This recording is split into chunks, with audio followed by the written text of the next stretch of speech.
Can you imagine Armando G. Avila Jr. stopped his short life by committing suicide at 3:30 a.m.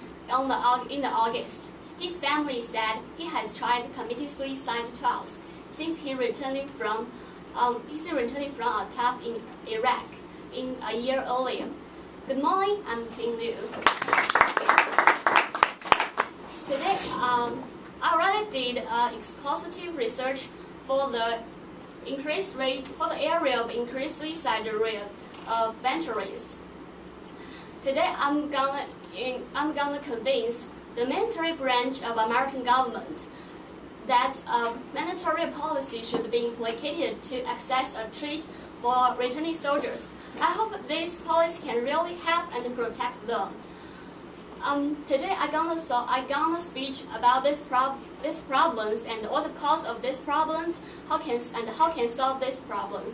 First, let's move on the first part, the problems. First, I will show you how serious of this problem. From the Department of Defense Task Force, it presents that the insurance rate at 2001 was 10%. However, at 2010, the insurance rate was increased to 22%. This is a huge increase. And from the VA, the Veteran Administration, it's estimated that everyone dies by suicide is called everyone veteran dies by suicide in every 80 minutes. So this is a very huge rate. However, behind this high rates of suicide, there are two reasons. The first one is the wrong way treatment for their mental disorders. From the article, from the website Mental Healthy, the article said that 1 in 8 returning soldiers suffer from mental disorders. There is a high rate. However, can all of them get the right way of treatment? Actually, it is not. From the New York Times report that mentor SGT Blender Gonzalez, 39 years old, hanged himself at bedroom, and his Army psychoactive prescribed 5 pills for him, and his wife said, "I blame medication. We go and want to try to help, but all they do is give us pills." So, although the pills can help the mental disorder feel better, but not all of them are fit for this. The next cause behind this high rate of suicide is the financial stress. Their unemployment of those who served in Iraq and Afghanistan is 12.1%, which is much higher than the average is 8.9. So after I show you this problems, you can see with the high increased rate of suicide, what's the harmful of it? Many families also will have high rate of suicide and mental disorders. Parents will not have sons, wives will not have husbands, children will not have fathers. This is very simple problems.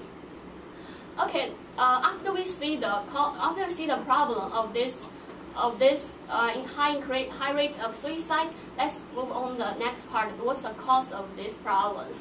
I think there are two reasons for this problem. One is there is lack of law to protect them, and lack of love. Nobody cares about it. The first, lack of love and care.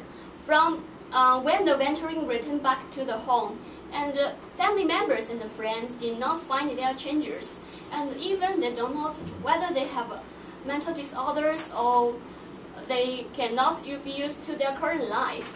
So veterans will feel more and more lonely because they think families don't care about them, or even the society don't care about them. So there is more easier for them to suicide easily. The second is lack of the law the treatment of mental disorders and job problems. From the article that New York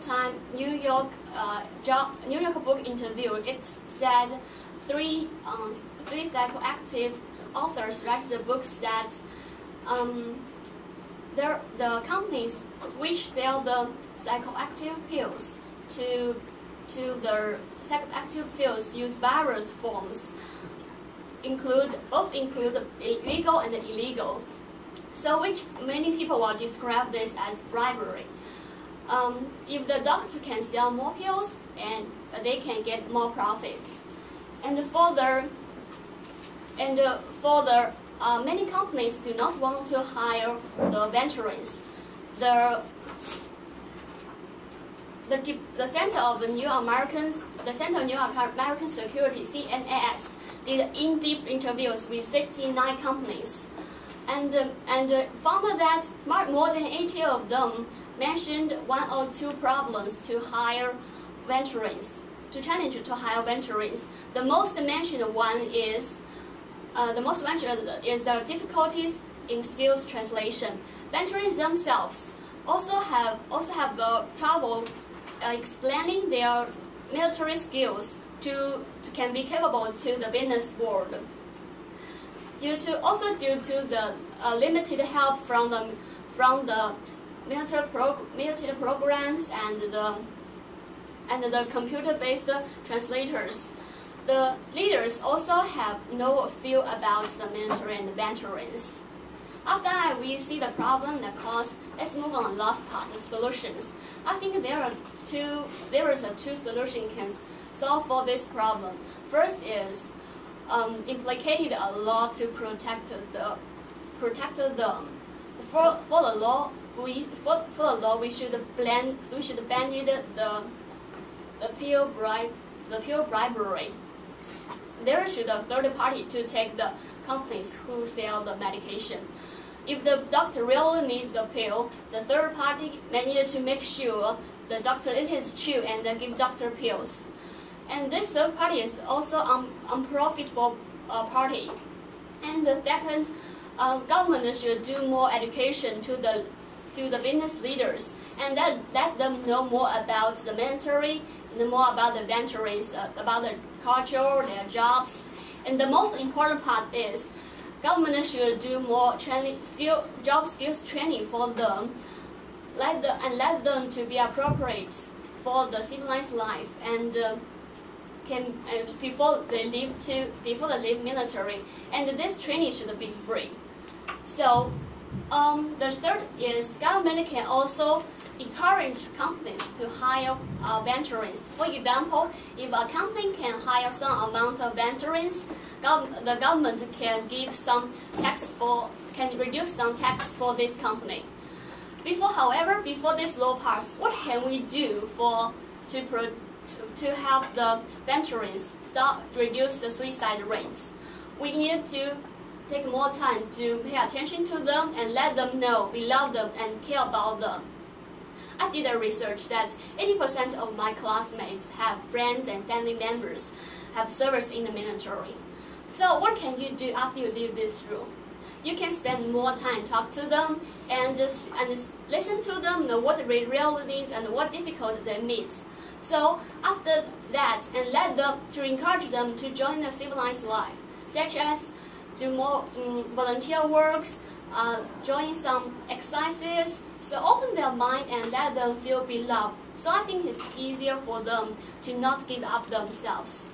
So today I really talk about what's the cause of the increased rate of suicide and the cause of these problems and how could we solve these problems.